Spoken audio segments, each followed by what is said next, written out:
Hi friends, இன்றைக்கி வந்து நாங்கள் மருதமலை போயிருந்தோம். கோயிலுக்குள்ளே அந்த படி ஸ்டார்ட் பண்ணும்போது தீக்ஷித் பக்தியோடு போகிறாரு பாருங்க. ஆனால் செப்பலோடு போகிறாரு.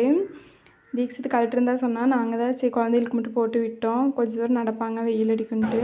நாங்கள் வந்து செப்பல் பைக் ஸ்டாண்ட்லேயே விட்டுட்டோம். கோயிலுக்குள்ளே மேலே ஏறிட்டோம். நாங்கள் வந்து படியிலேயே போனதுனால உள்ளேயும் படியிலேயே போயிட்டோம். கோபுரத்து வழியாக போட்டுட்டோம். திரும்பி வரும்போது அதில் வந்துட்டோம் அப்படின்னு சொல்லிட்டு உள்ளே போய் சாமி கும்பிட்டு கோபுரத்து வழியாக வெளியே வந்துட்டோம். வந்து ஒரு புளியோதரை, பொங்கல், 2 உளுந்து வாங்கி சாப்பிட்டு கீழே இறங்க ஆரம்பிச்சிட்டோம். மேலே ஏறும்போது 2 பேருமே நடக்க மாட்டேன்ட்டாங்க. கீழே இறங்கும்போது ஸ்டெப்பில் இறங்க சொன்னால் இறங்க மாட்டேன்ட்டாங்க. திட்டு மேலேன்னா ஓடுறாங்க. இவன் மேலே ஏறிடணுன்னே நிற்கிறான். ஓடுறத பார்த்துட்டு இவனும் கொஞ்சம் தூரம் ஓடுனா ஒரு வழியாக இறங்கி வந்துட்டோம்.